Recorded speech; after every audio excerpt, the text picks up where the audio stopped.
31 ಮೇ 2026ರಂದು ಟಾಟಾ IPLದು ಒಂದು final match ಇತ್ತು. Match ಮುಗಿದ ಮೇಲೆ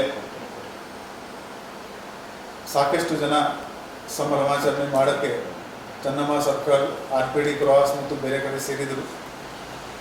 ನಾವು ಮುಂಚಿತವಾಗಿಯೇ ಒಂದು ಮೆಸೇಜ್ ಹಾಕಿದ್ದೀವಿ, ಸಂಭ್ರಮಾಚರಣೆಗೆ ಅವಕಾಶ ಇಲ್ಲ ಮತ್ತು ನಾವು ಡ್ರಂಕ್ ಆ್ಯಂಡ್ ಡ್ರೈವಿಂಗ್ ಖಂಡಿತವಾಗಿ ಚೆಕ್ ಮಾಡ್ತೀವಿ.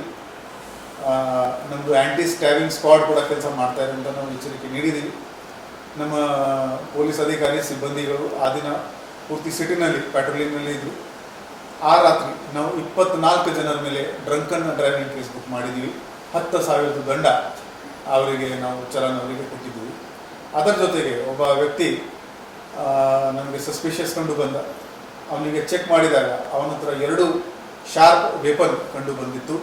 ಅವನ ಮೇಲೆ ನಾವು ಆರ್ಮ್ಸ್ ಆ್ಯಕ್ಟ್ ಕೇಸ್ ಹಾಕಿದ್ದೀವಿ ಮತ್ತು ಅವನದು ಕ್ಯಾರೆಕ್ಟರ್ ವೆರಿಫಿಕೇಷನ್ ಮಾಡಿಕೊಂಡು ಅವಶ್ಯಕತೆ ಇದ್ದರೆ ಅವನ ಮೇಲೆ ನಾವು ರೌಂಡ್ ಶೀಟ್ ಕೂಡ ಓಪನ್ ಮಾಡಿ. ಸಾರ್ವಜನಿಕರಿಗೆ ನಮ್ಮದು ರಿಕ್ವೆಸ್ಟ್ ಇದೆ, ಯಾವುದೇ ಸಂಭ್ರಮಾಚರಣೆ ಇದ್ದರೆ ದಯವಿಟ್ಟು ಕುಡಿದುಕೊಂಡು ರೋಡ್ ಮೇಲೆ ಬರಬೇಡಿ, ಡ್ರೈವ್ ಕಡ್ಡಾಯವಾಗಿ ಮಾಡಬೇಕು. ಧನ್ಯವಾದ.